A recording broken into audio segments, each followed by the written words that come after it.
لله رب العالمين والعاقبة للمتقين والصلاة والسلام على سيد المرسلين وعلى آله وصحابه وأهل بيته أجمعين أما بعد أعوذ بالله من الشيطان الرجيم بسم الله الرحمن الرحيم ويسألونك عن الروح قل الأمر روح ربي صدق الله العلي العظيم ثم بسم الله الرحمن الرحيم إن الله وملائكته يصلون على النبي يا أيها الذين آمنوا صلوا عليه وسلموا تسليما اللهم صل على سيدنا مولانا محمد وعلى آل سيدنا مولانا مبارك وسلم صلاة وسلام عليك يا رسول الله صلاة وسلام عليك يا حبيب الله.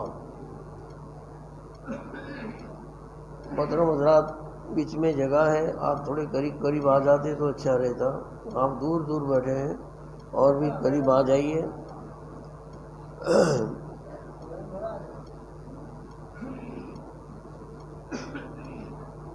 صلی اللہ علیہ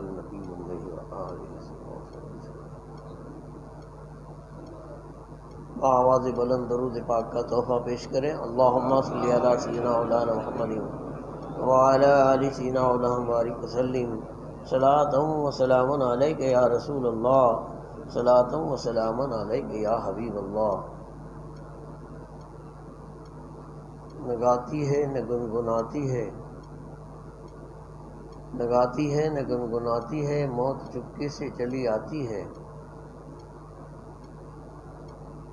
نہ جانے کہاں سے آتی ہے، نہ جانے کہاں جاتی ہے، لیکن موت ضرور آتی ہے. موت ضرور آتی ہے. نہ سمجھ میں آتی ہے نہ نظر میں آتی ہے، موت ضرور آتی ہے. موت ضرور آتی ہے. سمجھ میں نہ آئے، نظر میں نہ آئے، آئے ضرور ہے، ضرور حقیقت ہے، پھر بھی ہماری عقلوں سے دور، ہماری نظر سے غائب. ایک موت کی یہ حقیقت ہے تو اس کو بنانے والے خالق کی حقیقت کا عالم کیا ہوگا؟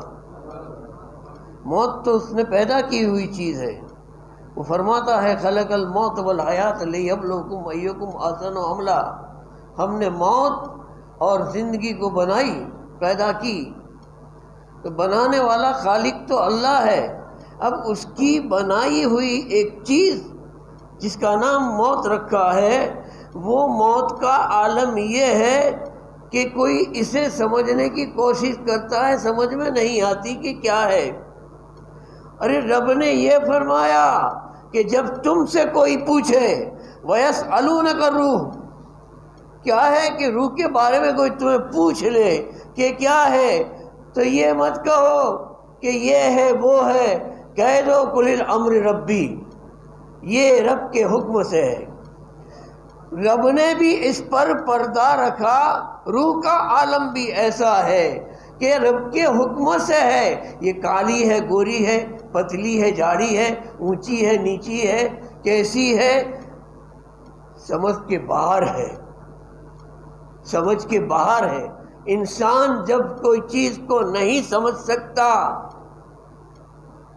انسان کی عقل جہاں رک جائے، میرے بزرگوں دوستو، وہاں سے قدرت کاملہ کی ابتدا ہوتی ہے.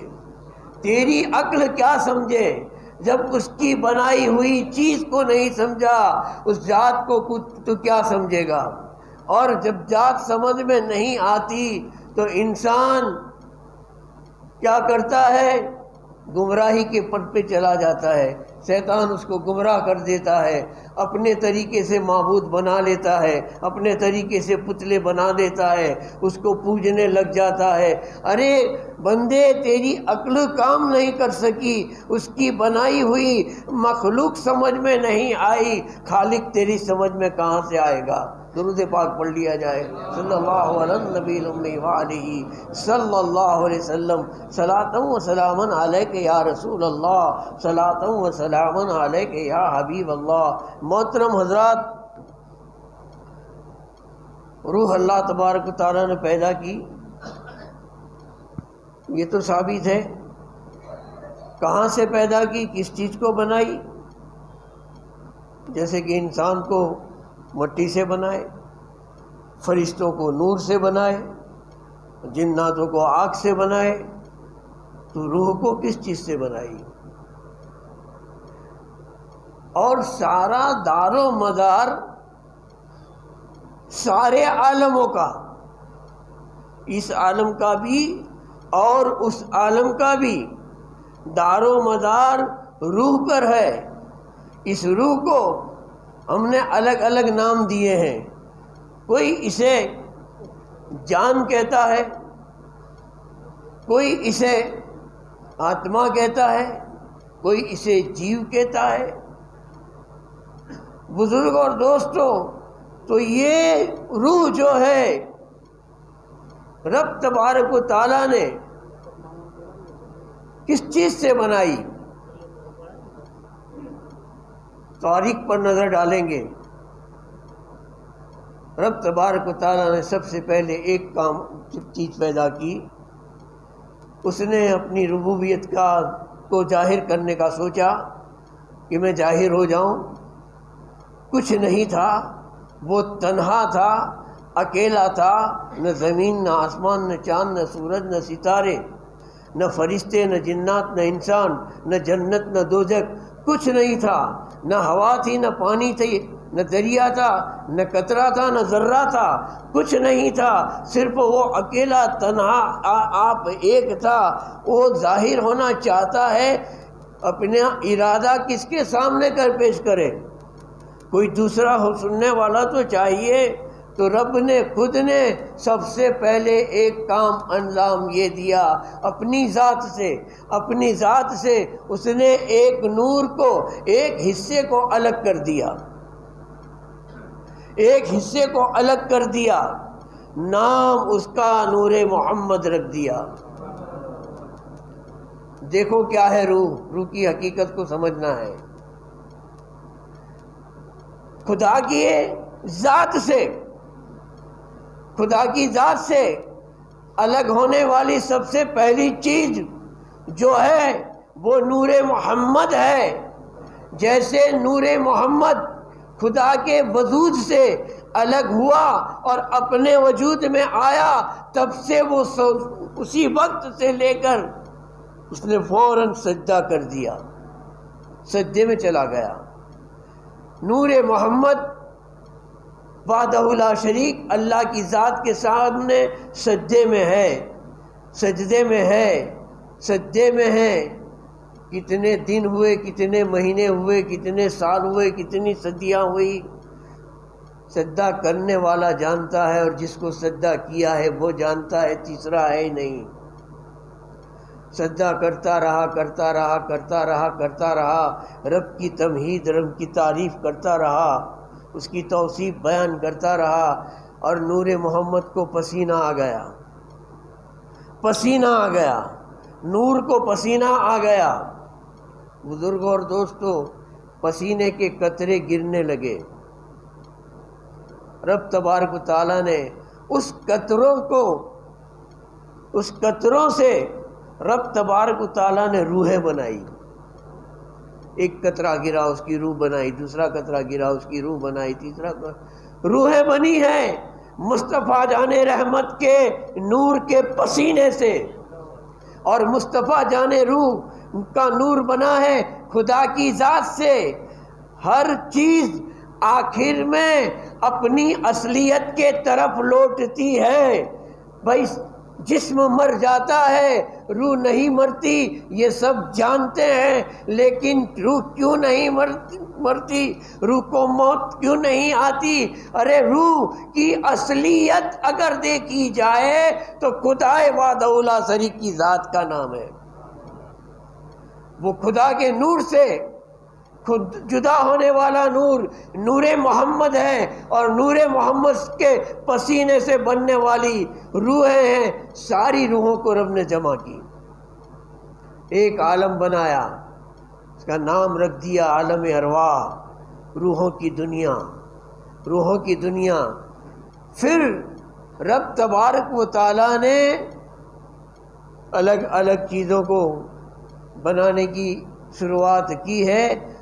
پاکی کی ساری چیزیں جو بنی ہیں وہ نور محمد کے پسینے سے اور آپ صلی اللہ علیہ وسلم کے نور سے بنی ہے۔ آسمان بھی ان کے نور سے، چاند بھی ان کے نور سے، زمین بھی اس کے نور سے، ہر شے نور مصطفیٰ سے بنی ہے۔ تو نور مصطفیٰ تو سب کی جان ہے، ہر شے کی جان ہے، اس عالم کی جان ہے، اس عالم کی جان ہے، سارے عالموں کی جان ہمارے آقا کی ذات ہے۔ اور جب تک کہ جان ہوتی ہے تب تک کہ انسان کے اندر جان رہتی ہے تو انسان زندہ رہتا ہے، انسان زندہ رہتا ہے، سلامت رہتا ہے۔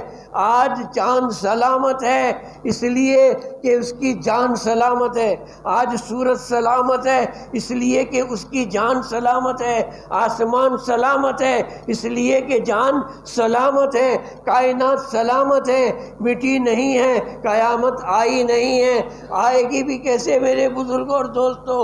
جب تک کہ اس کی جان ہے تو سب کچھ سلامت ہے۔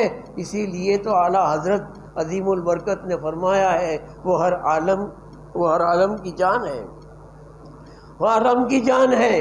اور یہ جب تک کہ آپ ہیں تب تک کہ قیامت ہے، اور کائنات ہے تو کائنات کہہ رہی ہے کہ مصطفیٰ جان رحمت ہے۔ سورج کہہ رہا ہے کہ مصطفیٰ آج بھی ہے، وہ نہیں ہوں گے تو میں ختم ہو جاؤں گا۔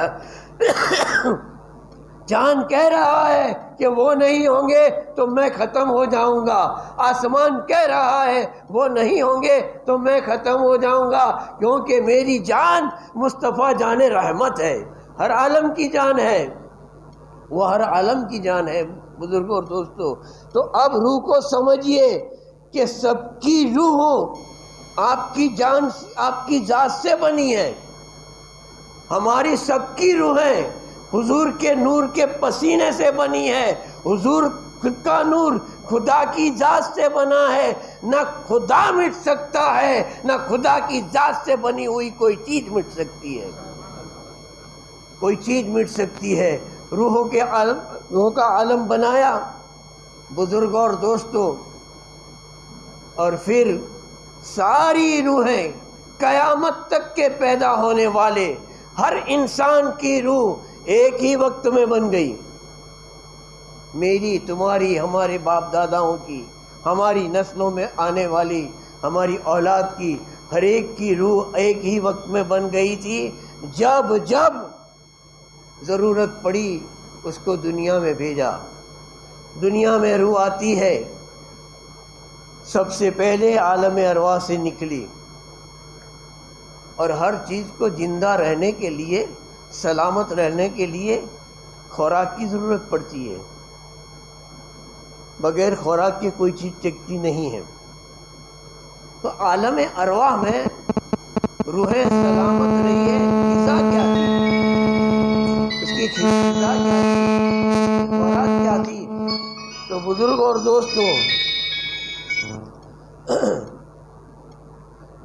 عالم ارواح ایک پاک عالم ہے، نورانی عالم ہے، اور جیسا عالم ہوتا ہے، جیسی دنیا ہوتی ہے، جیسا ملک ہوتا ہے، ایسی غذا ہوتی ہے، ایسی خوراک ہوتی ہے۔ جب ہماری روح عالم ارواح میں تھی، نورانی عالم میں تھی، روحانی عالم میں تھی، پاک عالم میں تھی، تو غذا پاک تھی۔ پاک غذا کیا تھی؟ اللہ کا ذکر، اللہ کی حمد و ثنا، یہی روح کی غذا تھی۔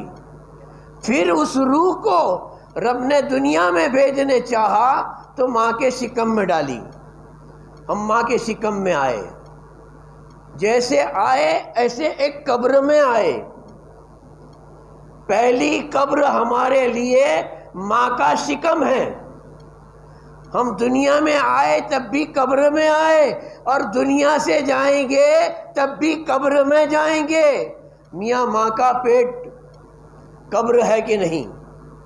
بتاؤ، لائٹ ہے، پانی ہے، کوئی کھانے کا انتظام ہے، اور آپ کے پاس کوئی آ سکتا ہے؟ باہر نکلنے کے لیے تمہارے پاس کوئی طاقت ہے جب تک کہ اللہ کا حکم نہ ہو؟ تو یہ بھی ایک قبر ہے اور اس دنیا میں بھیجے گا رب، پھر دوسری قبر میں جائیں گے۔ ایک قبر میں سے دوسری قبر میں جانے کے درمیان کا جو سفر ہے اس کا نام زندگی ہے، اس کا نام زندگی ہے۔ دو قبروں کے بیچ کا جو معاملہ ہے اسے زندگی کہا جاتا ہے۔ بزرگوں اور دوستوں، تو ہم کو ماں کے شکم میں ڈالے، دنیا بدل گئی، عالم بدل گیا، جہان بدل گیا، ملک بدل گیا، تو غذا بھی بدل گئی، خوراک چینج ہو گئی، خوراک بدل گئی۔ بزرگوں اور دوستوں، اب ماں کے پیٹ میں ہماری غذا کیا ہے؟ بھئی گندی دنیا ہے، جیسا عالم ہوتا ہے ایسی غذا ہوتی ہے۔ ہم نے دنیا میں دیکھا ہے، یہاں بھی دیکھتے آئے ہیں کہ ہم گجرات والے جیسا کھاتے ہیں ایسا مہاراشٹر والے نہیں کھاتے، مہاراشٹر والے کھاتے ہیں ایسا کرناٹک والے نہیں کھاتے، کرناٹک والے کھاتے ہیں ایسا کشمیر والے نہیں کھاتے۔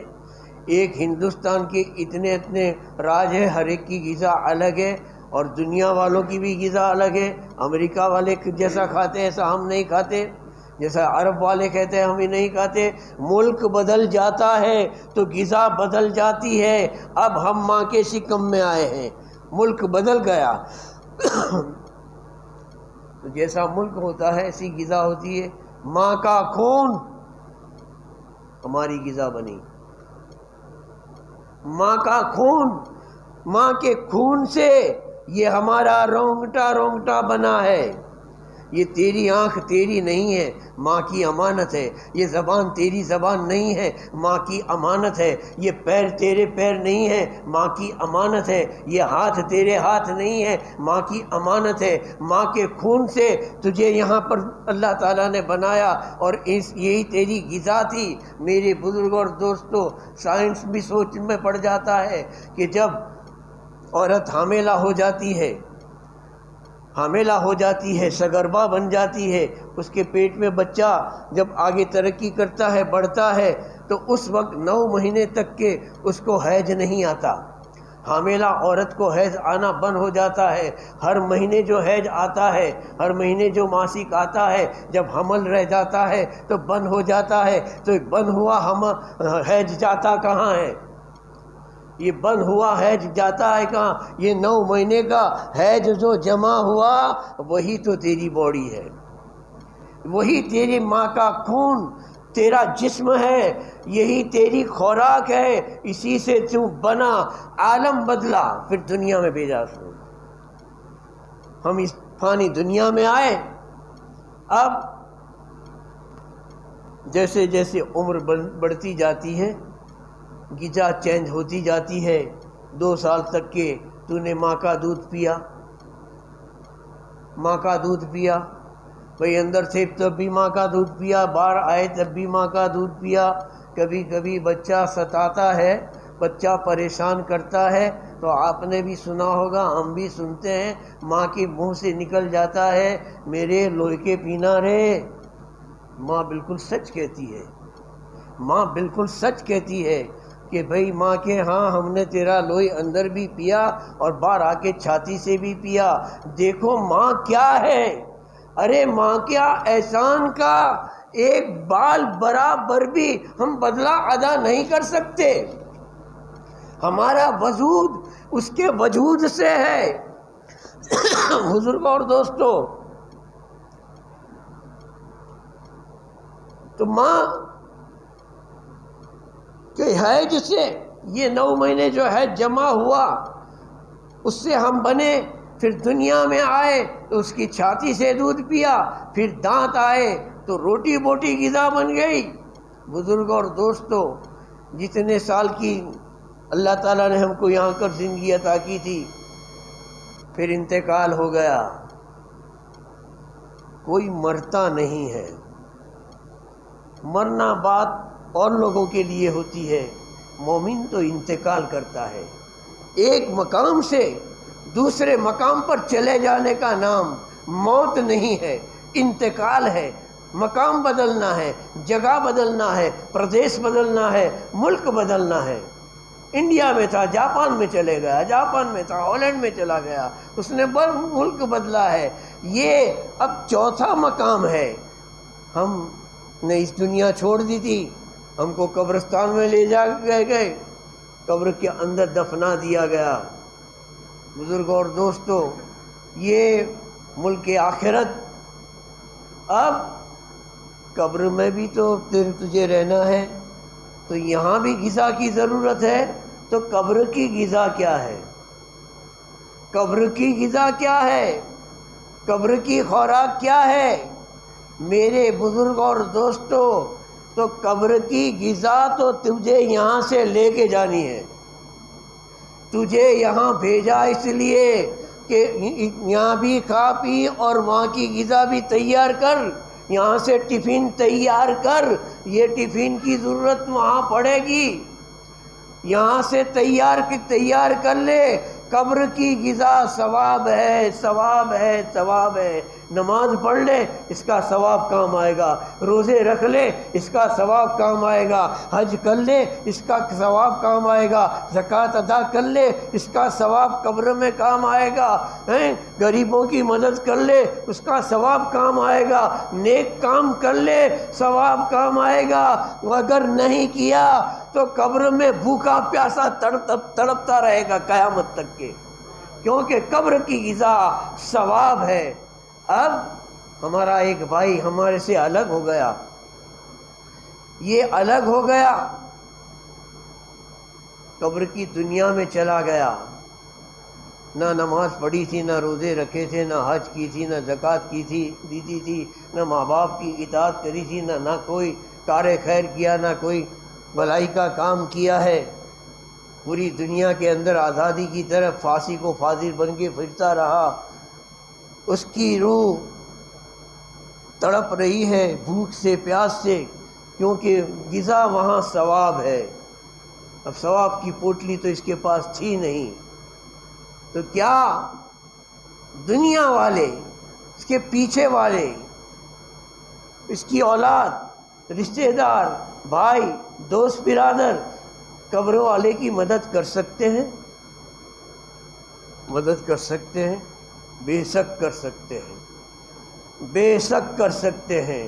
یہ تیزے کی زیارت، یہ دسویں کی زیارت، یہ چہلم کی مجلس، یہ برسی کا فاتحہ، آپ نے قرآن پڑھا اور بخشا مرحوم کے نام پر، جس مرحوم کے نام پر بخشا ہے، تو آپ نے پڑھا ہے، تو آپ کے ثواب میں ایک ثواب کی بھی کمی نہیں ہوگی، اور جس کے نام پر آپ نے بخشا ہے اس کو بھی پورا ثواب عطا کر دیا جائے گا، اس کو بھی پورا ثواب عطا کر دیا جائے گا۔ بزرگ اور دوستو، تو مرنے کے بعد آدمی دنیا سے چلا جائے تو پیچھے والے کار خیر کرے، بھلائی کا کام کرے، ثواب جاریہ کا کام کرے، ثواب پہنچانے کا کام کرے، تو ثواب اسے پہنچ جاتا ہے، اس میں کوئی شک اور شبہ نہیں ہے۔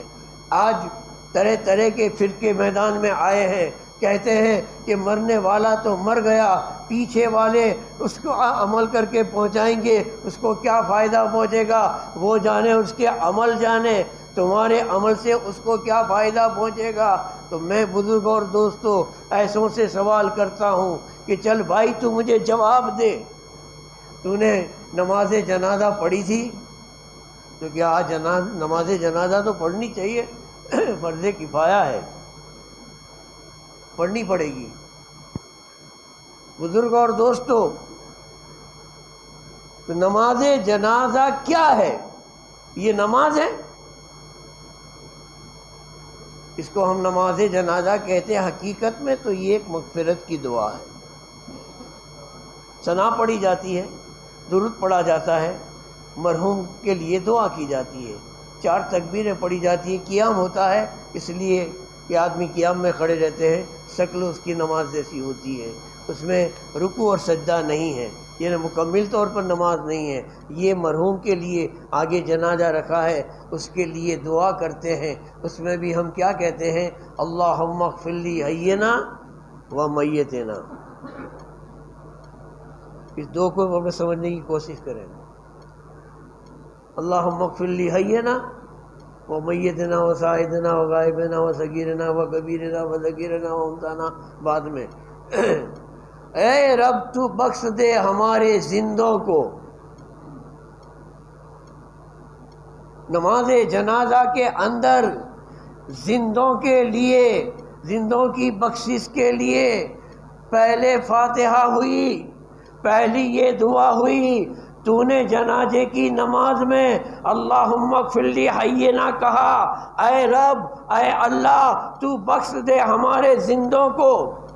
یعنی جو حاضر ہیں ان کی بھلائی پہلے چاہیے. ہم مطلبی ہیں، مردے کی تو بعد میں کہتے ہیں. وہ میتنا، مرنے والے کے لیے، اور ہمارے مردے کو اور ہمارے مرے ہوں کو بخش دے.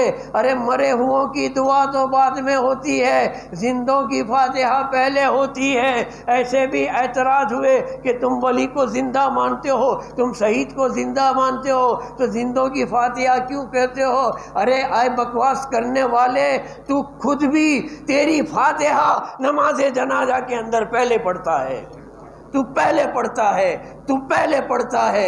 تو نے نماز جنازہ کو سمجھا کیا ہے کہ نماز جنازہ میں تو نے زندوں کے لیے پہلے فاتحہ پڑھی ہے، پہلے دعا مانگی ہے. یا رب تو بخش دے ہمارے زندوں کو، اور پھر مردوں کے لیے دعا کی جاتی ہے. اچھا چلو یہ بھی سوچنے جیسی بات ہے. درود پاک پڑھیے.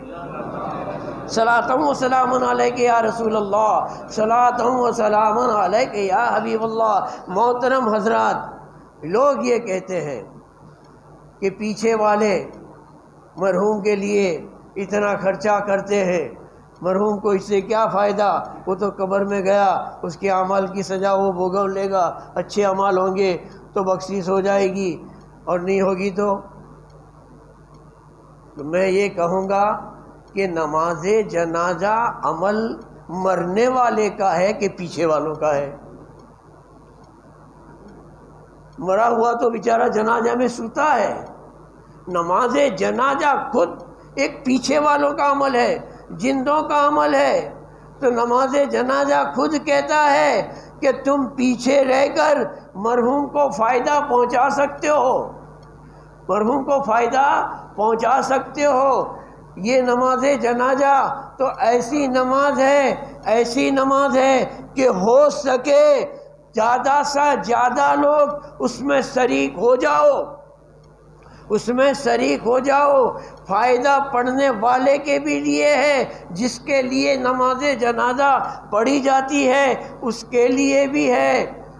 ہمارے آقا صلی اللہ علیہ وسلم کا ایک فرمان ہے کہ جس کی نماز جنازہ میں 40 ایمان والوں نے نماز جنازہ پڑھی، اس کی بخشش ہو جاتی ہے، اس کی مغفرت ہو جاتی ہے.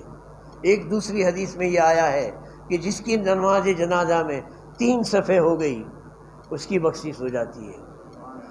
یہ نماز جنازہ ایسی ہے کہ کبھی جس کی نمازیں پڑھی جا رہی ہے اس کے وسیلے سے پڑھنے والوں کو بخش دیا جاتا ہے، اس کے وسیلے سے پڑھنے والوں کو بخش دیا جاتا ہے. اور کبھی پڑھنے والوں کی دعا سے مرحوم کو بخش دیا جاتا ہے.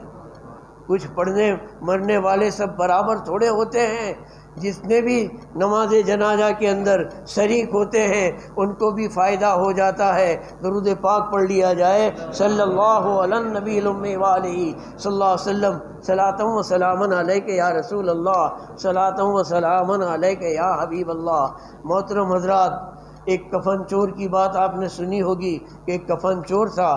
اب کفن چورانا کتنا بڑا جرم ہے، کتنا بڑا گناہ ہے، ہم سب کی سمجھ میں آ سکتا ہے کہ کتنا بڑا گناہ کہ مر جانے کے بعد بھی قبر میں کھود کے میت پر سے کفن اتار لینا، یہ اتنا بڑا گناہ، کتنا بڑا گناہ ہوگا. کسی کو قتل کرنے سے بھی زیادہ بڑا گناہ ہے. ایسا کفن چور تھا. وہ کیا کرتا تھا، کسی کی بھی میت ہو جاتی تھی پہلے اس کے گھر پہنچ جاتا تھا، کام کاج میں ہاتھ بٹاتا تھا، جنازے کے ساتھ میں آتا تھا، نماز جنازہ میں شریک بھی ہو جاتا تھا. دفن ہو جائے تب تک کے شریک رہتا تھا. پھر موقع پا کر اکثر نشانی یاد رکھتا تھا کہ یہ تاجی نہیں آج کی قبر ہے. رات کو قبرستان میں جا کر اس قبر کو کھولتا تھا اور کفن اتار لیتا تھا. یہ اس کا رات دن کا دھندا ہو گیا تھا. ایک دن ایسا ہوتا ہے کہ ایک نیک پارسا عورت کا انتقال ہو جاتا ہے. اس پارسا عورت کا انتقال ہو جاتا ہے، اس کی میت میں بھی شریک ہوتا ہے اور نماز جنازہ بھی ادا کرتا ہے، اور پھر بعد میں سب واپس چلے آتے ہیں، یہ بھی واپس چلا آتا ہے. رات کو موقع لے کر وہی کداڑی پاولا تبگڑا لے کے پہنچ جاتا ہے، قبر کو کھولتا ہے اور جیسے جنازے کو ہاتھ لگاتا ہے ایسے ہی وہ نیک خاتون کہتی ہے، اے میرے جنتی بھائی. کفن چور کو کہتی ہے، اے میرے جنتی بھائی. ایک تو جنتی ہو کر دوسرے جنتی کا کفن چھینتا ہے. گھبرا گیا، پسینہ پسینہ چھوٹ گیا. آج تک تو بہت ساری قبریں کھولی تھی، لیکن آج کی قبر کا معاملہ کچھ اور تھا. اس نے فوراً پاٹیے رکھ دیے اور باہر نکل آیا. اس نے اس عورت سے پوچھا بھی تھا، تو جنتی ہے ہی، تو نیک ہے، پارسا ہے، متقی ہے، پرہیزگار ہے، لیکن مجھے تو جنتی کہتی ہے. اس نے کہا ہاں تو بھی جنتی ہے.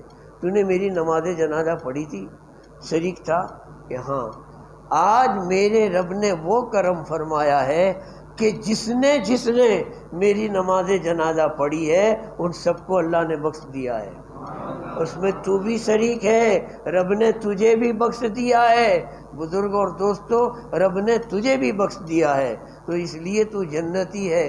یعنی ایسا نہیں ہے کہ سب کے جنازے برابر ہوتے ہیں. کسی پڑھنے والے کی برکت سے مرحوم کی بخشش ہو جاتی ہے، یا مرحوم کے وسیلے سے نماز جنازہ پڑھنے والے کو اللہ تعالیٰ بخش دیتا ہے.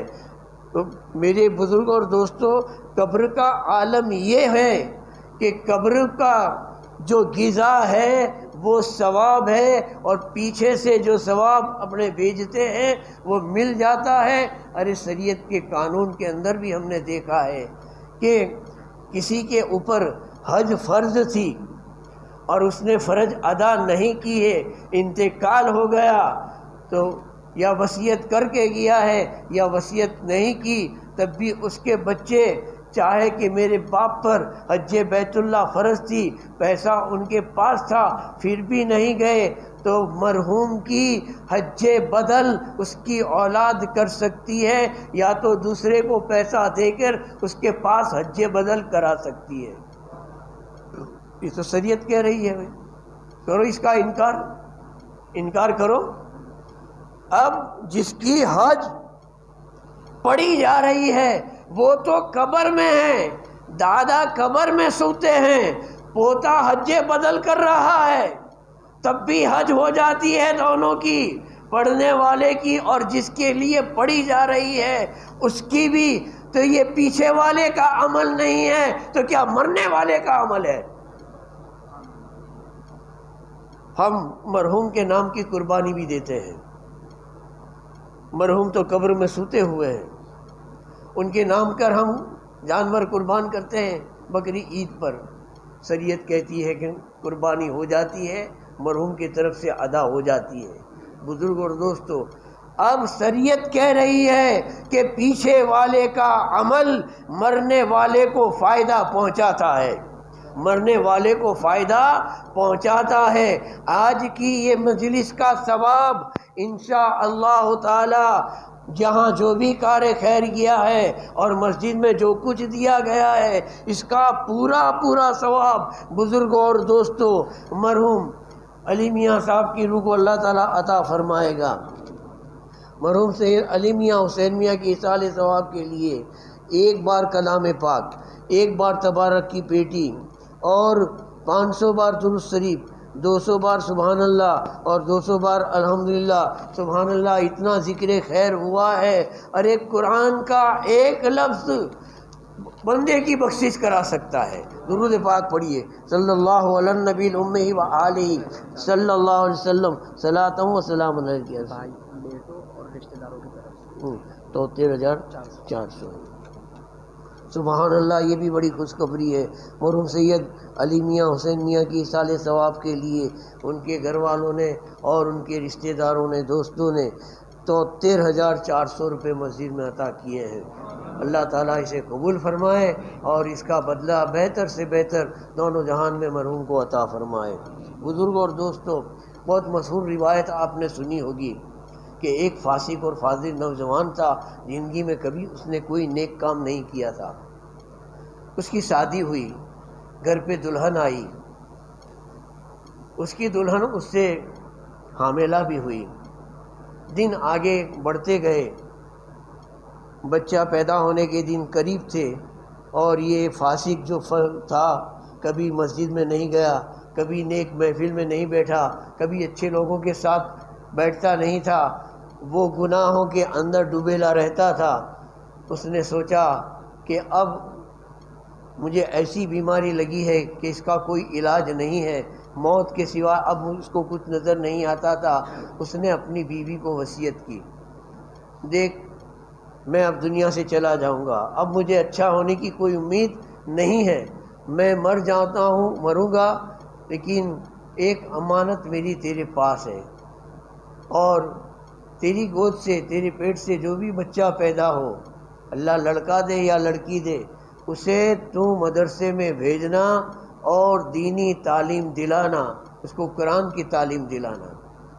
ایک فاسق گنہگار نے یہ وصیت کی، اس کا انتقال ہو گیا، وقت پر بچہ لڑکا پیدا ہوا، دھیمے دھیمے بچہ بڑا ہوا، جب 4 سال کا ہوا، مدرسے میں بھیجنے کے لائق ہوا، اس کی ماں کو اس کے باپ کی وصیت یاد تھی، پہلے دن مدرسے میں گئی اور استاد سے کہا، استاد یہ میرا بیٹا ہے، یہ باپ بغیر کا ہے، یہ یتیم ہے، اس کے باپ نے مرنے سے پہلے وصیت کی تھی کہ اس کو مدرسے میں بھیجنا، اچھی دینی تعلیم دلانا، تو میں آپ کے پاس اس کو چھوڑنے کے لیے آئی ہوں۔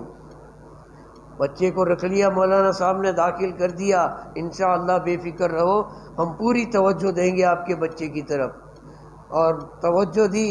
پہلے دن بچہ استاد کے سامنے بسم اللہ الرحمن الرحیم پڑھتا ہے۔ ادھر اس کے باپ کی قبر پر تو عذاب تھا، کیونکہ وہ سراپا گنہگار تھا۔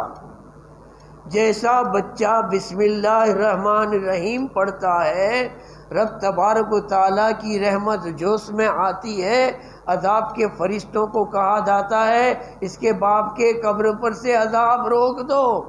4 سال کا بچہ صرف بسم اللہ پڑھے، اور بسم اللہ پڑھنے کے انداز کو رب تبارک و تعالیٰ کہتا ہے نا کہ بھائی گجراتی میں کہوت છે، શું કહેવત છે؟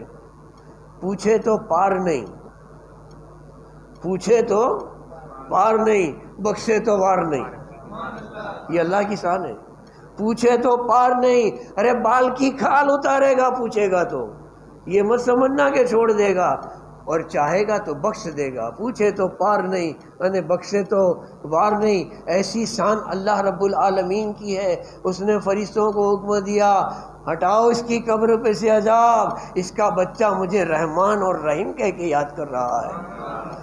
میری شان رحیمی اور میری سارے رحمانی کو یہ گوارا نہیں ہے کہ جس کا اتنا چھوٹا سا معصوم بچہ مجھے رحمان اور رحیم کہہ کر یاد کرتا ہو، اور اس کے باپ کو میں عذاب دوں۔ میرے بزرگوں اور دوستوں، تو یہ قرآن مجید جو اکا پورا پڑھا گیا ہے، ایک بسم اللہ ایک فاسق کو بخشوا سکتی ہو، تو قرآن مجید کا ایک حروف پڑھنا 10 نیکیاں ہیں، قرآن کہتا ہے ایک نیکی کا بدلہ 10 گناہ ہے، اور ہمارے آقا فرماتے ہیں کہ رمضان میں ہر نیکی کا بدلہ 70 گناہ ہے۔ مرنے والے کتنے بڑے خوش نصیب ہیں کہ کہ اللہ تبارک و تعالیٰ نے رحمتوں، برکتوں اور مغفرتوں کی بہار ہے رمضان المبارک، اس میں ان کو اللہ تعالیٰ نے انتقال فرمایا ہے، یہ انتقال کر گئے ہیں۔ رمضان کی رحمتوں سے اللہ تعالیٰ نے ان کو نواز دیا ہے۔ اس مہینے میں موت کا آنا بھی خوش نصیبی ہے میرے بزرگ دوستو، میں تعریف کرتا نہیں ہوں، لیکن اللہ رب العالمین بہت بڑا کریم ہے، بہت بڑا رحیم ہے، اس کی شان رحیمی اور شان کریمی کو ہم دیکھ نہیں سکتے ہیں۔ یہ بدلہ کس کو ملتا ہے رمضان کا؟ ایمان والوں کے لیے ہے۔ یہ انعام، یہ بخشش، یہ تحفہ ایمان والوں کے لیے ہے، حالانکہ ہزاروں لاکھوں کافر بھی مرتے ہیں، ان کے لیے نہیں، ایمان والوں کے لیے یہ رمضان کی نعمتیں ہیں۔ اس کا پہلا اسرا رحمت کا چلا گیا، دوسرا اسرا برکت کا بھی چلا گیا، یہ مغفرت کے دن ہے، اور مغفرت چاہو، رو رو کے معافیاں مانگو، اپنے مرحوموں کی بھی مغفرت چاہو، اور اس میں جس نے مغفرت چاہ لی اور اپنے آپ کو مغفرت کرا لی، اللہ تعالیٰ آخری دن کو اعلان کر دیتا ہے، جا میرے بندے، جا میری بندی، میں نے تجھے بخش دیا، میں نے تجھے بخش دیا۔ آخر میں ایک حکایت کے بات کو ختم کرتا ہوں، درود پاک پڑھ لیجئے، صلی اللہ علی النبی علیہ وسلم، صلاۃ و سلام علیک یا رسول اللہ یا حبیب اللہ صلی اللہ علیہ وسلم۔ جمعہ کا دن ہے، مسجد نبوی ہے، صحابہ کرام سے مسجد برچک بھری ہوئی ہے، آقا صلی اللہ علیہ وسلم خطبہ دینے کے لیے ممبر پر تشریف لے جا رہے ہیں۔ آپ نے ممبر کے پہلے پگتھیے پہ قدم رکھا اور فرمایا آمین، پھر دوسرے پہ قدم رکھا اور فرمایا آمین، پھر تیسرے پہ قدم رکھا اور فرمایا آمین، پھر آپ نے خطبہ دیا۔ خطبے کے بعد نماز ہوئی، نماز سے سب فارغ ہوئے، باہر نکلے، کچھ صحابہ نے حضور کو گھیر لیا جیسے ستارے چاند کو گھیر لیتے ہیں، اور کہا ہمارے ماں باپ آپ پہ قربان یا رسول اللہ یا حبیب اللہ، آج ہم نے جو سنا ہے، آج ہم نے جو دیکھا ہے، اس سے پہلے کبھی دیکھا نہیں، اس سے پہلے کبھی سنا نہیں۔ آپ ممبر پہ چڑھ رہے تھے، آمین کہہ رہے تھے، چڑھ رہے تھے، آمین کہہ رہے تھے، چڑھ رہے تھے، آمین کہہ رہے تھے، کس کی دعا پر آپ آمین کہہ رہے تھے؟ ہم نے کوئی دعائی الفاظ تو کسی کے سنے نہیں۔ سرکار نے فرمایا آج میں ممبر پہ جا رہا تھا، میرے قریب حضرت جبریل علیہ السلام تشریف لائے تھے، حضرت جبریل تشریف لائے تھے، اور جبریل علیہ السلام نے دعا نہیں بد دعا کی۔ ہائے ہائے، فرشتوں کا سردار سید الملائکہ بد دعا کرے اور رسولوں کے سردار سید المرسلین اس پر آمین کی مہر لگائے، کیا سکے قبول ہونے میں؟ تو کیسی بد دعا کی یا رسول اللہ؟ گھبرا گئے صحابہ کرام، تو گھبرا گئے کہ جبریل علیہ السلام نے بد دعا کی، یا رسول اللہ آپ نے اس پر آمین کہا؟ ہاں، میں نے جب پہلے پگتھیے پہ قدم رکھا تو جبریل نے یہ کہا ہلاک ہو جائے، ہلاک ہو جائے، یعنی برباد ہو جائے، فنا ہو جائے، مٹ جائے وہ شخص کہ جس کو اللہ نے رمضان نصیب کیے اور اپنی مغفرت نہ کرائی۔ ہائے ہائے، جس کو اللہ نے رمضان دیا اور اپنی مغفرت نہ کرائی، یعنی رمضان کی قدر و قیمت نہ کی، روزے نہ رکھے، تراویح نہ پڑھی، تلاوت نہ کی، اپنی حیثیت کے مطابق خیرات نہ کی، یہ سب کرو تو آخر میں اللہ تعالیٰ مغفرت کا انعام دیتا ہے۔ یعنی رمضان کی جس نے قدر نہ کی ہلاک ہو جائے۔ حضور نے کہا میں نے اس پر آمین کہہ دیا، میں نے اس پر آمین کہہ دیا۔ بزرگوں اور دوستوں، اور دوسری وقت دوسرے پگتھیے پہ قدم رکھا تو جبریل علیہ السلام بد دعا کر رہے ہیں، ہلاک ہو جائے وہ شخص، ہلاک ہو جائے، مٹ جائے، نابود ہو جائے وہ شخص کہ جس کو ماں باپ ملے اور ان کی اطاعت نہ کی، ان کی فرما برداری نہ کی۔ دیکھو ماں باپ کی نافرمانی کرنی، ماں باپ کی خدمت نہ کرنے والے پر کے لیے تو جبریل جیسے فرشتے بد دعا کرتے ہیں، اور اس بد دعا پر اللہ کے پیارے رسول آمین کی مہر لگا دیتے ہیں۔ اور تیسرے پر یا رسول اللہ ہلاک ہو جائے وہ شخص، برباد ہو جائے وہ شخص کہ جس کے سامنے آپ کا ذکر ہوا، آپ کا نام آیا اور آپ پر درود نہ پڑا، آپ پر درود نہ پڑا، ہلاک ہو جائے وہ شخص۔ میں نے کہہ دیا آمین۔ میرے بزرگوں اور دوستوں، تو رمضان کی قدر و قیمت نہیں کرنے والے، اپنی مغفرت کی دعائیں نہیں مانگنے والے کے لیے تو جبریل علیہ السلام جیسے فرشتے کہ جن کو ہم سے کوئی لینا دینا نہیں ہے، وہ نوری مخلوق ہے، نوری مخلوق کا سردار ہے، پھر بھی ایسوں کے لیے ایسے فرشتوں کے سردار بد دعا کر دے اور رسولوں کے سردار اللہ کے حبیب آمین کہہ دے، تو سوچنا چاہیے میرے بزرگ اور دوستوں کہ اللہ تعالیٰ نے جس جس کو رمضان نصیب کیے ہیں انہیں رمضان کی قدر و قیمت کرنی چاہیے۔ یہ ایسی عبادت ہے، ایسی مکمل عبادت ہے کہ جب سے آپ نے روزے کی نیت کر لی سحری کر کے، جب تک کہ آپ افطاری نہیں کرتے تب تک کہ روزے کی عبادت چالو۔ آپ دھندا کرو، بیپار کرو، بزنس کرو، ڈرائیونگ کرو، پڑھو، پڑھاؤ، سو جاؤ، آپ روزدار ہو، روزدار ہو، روزدار ہو۔ نماز تو آپ نے 2 رکعت کی نیت کی، سلام پھیر دیا، نماز کی عبادت ختم۔ آپ نے 1 پارہ پڑھ لیا، تلاوت کی عبادت ختم۔ آپ نے کسی کو 50-100 روپے خیرات میں دے دیے، عبادت ختم۔ لیکن روزہ مسلسل 14 گھنٹے، 12 گھنٹے، 15 گھنٹے، جتنے گھنٹے کا روزہ ہے اتنے گھنٹے کی عبادت جاری اور ساری رہتی ہے۔ بندہ کام کچھ بھی کرتا رہے، بندہ کام کچھ بھی کرتا رہے، حالتیں تو روزہ میں ہے، روزدار تو ہے، اور یہ ایک چھپی خفیہ عبادت ہے۔ آپ سب بیٹھے ہیں، میں کس کو کہوں کہ یہ روزدار ہے، یہ روزدار نہیں ہے؟ لکھا تو ہے نہیں۔ جب تک کہ آدمی ظاہر نہیں کرے گا پتہ نہیں چلے گا۔ خفیہ عبادت جو ہے وہ انسان کے اندر تقوی پیدا کرتا ہے، اور روزہ اسی لیے ہم پر فرض کیا ہے اللہ تعالیٰ نے، یا ایھا الذین آمنوا کتب علیکم الصیام کما کتب علی الذین من قبلکم لعلکم تتقون۔ اے ایمان والو، تم پر روزے فرض کیے گئے ہیں اس لیے کہ تم سے پہلے والوں پر بھی فرض تھے، یعنی اگلی امتوں نے بھی رکھے ہیں، اور اس لیے کہ تمہارے اندر تقوی پیدا ہو جائے۔ تقوی پرہیزگار، آپ پرہیزگار بن جاؤ۔ دیکھو تقوی کیا چیز ہے۔ سید الاولیاء حضرت بائیجید بستامی رحمۃ اللہ علیہ، کتنی بڑی شخصیت کا نام ہے۔ ارے کوئی ایسا مسلمان ہوگا کہ جو آپ کے نام سے نا واقف ہو؟ حضرت بائیجید بستامی رحمۃ اللہ علیہ روزے کی حالت میں سفر میں تھے، کسی گاؤں سے آپ کا عذر ہونے کا تھا، گاؤں والوں کو پتہ چلا کہ سید الاولیاء بائیجید بستامی آ رہے ہیں، گاؤں کو سجایا۔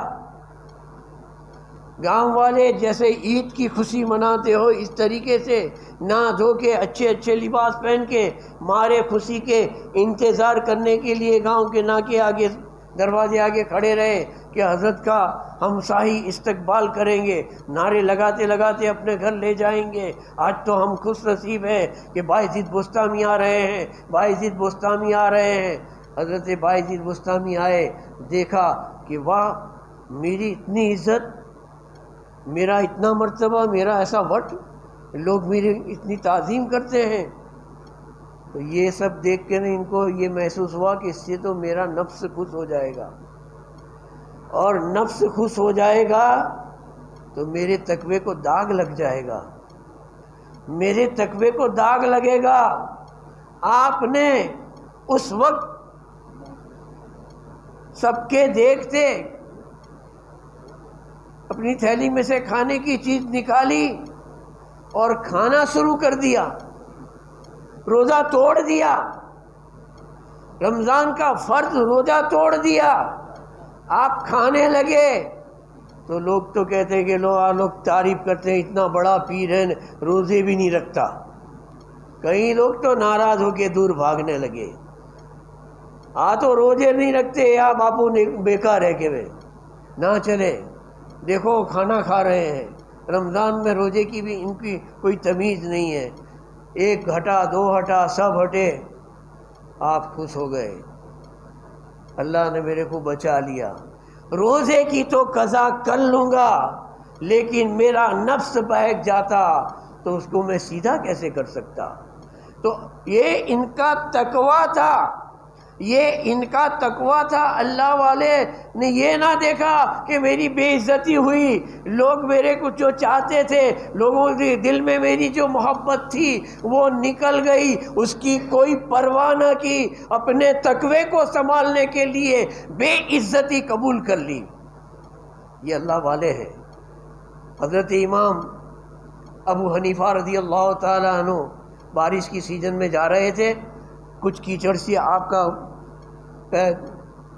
پاجامہ تھوڑا گندا ہو گیا، دریائے دجلہ پہ گئے، ایک دھوبی پرس میں کپڑے دھو رہا تھا، وہاں جا کے آپ کچھ چھینٹے اڑے تھے کیچڑ کے، تو اپنا تیبند دھونے لگے، ایک بار دھویا، دو بار دھویا، تین بار دھویا، چار بار، پر دھوتے رہے۔ وہ دھوبی دیکھتا ہے، ان کا معتقد ہے، ان کا چاہنے والا ہے، حضرت کیا کر رہے ہیں، ایک تھوڑے سے چھینٹے ہیں، ارے حضرت کا تو فتویٰ ہے کہ کپڑا گندا ناپاک ہو جائے 3 بار اچھی طریقے سے دھو لو پاک ہو جاتا ہے، یہ تو کتنی بار دھو رہے ہیں۔ اس سے نہ رہا گیا، عرض کی سرکار گستاخی معاف، میں آپ سے ایک سوال کروں؟ حضرت نے کہا پوچھ، کیا ہے سوال؟ یہ ہے کہ آپ کا فتویٰ ہے کہ کپڑا ناپاک ہو جائے، گندا ہو جائے 3 بار اچھی طریقے سے دھو لو پاک ہو جاتا ہے، آپ اپنا پاجامہ کب سے دھو رہے ہو؟ کتنی بار دھویا؟ کتنی بار دھویا؟ پاک تو ہو گیا نا حضرت؟ آپ کہتے ہیں سن، وہ میرا فتویٰ ہے، یہ میرا تقویٰ ہے، یہ میرا تقویٰ ہے، جب تک کہ اندر سے جواب نہیں آئے گا تب تک کہ دھوتا رہوں گا۔ وما علینا الا البلاغ۔ اللہ تبارک و تعالی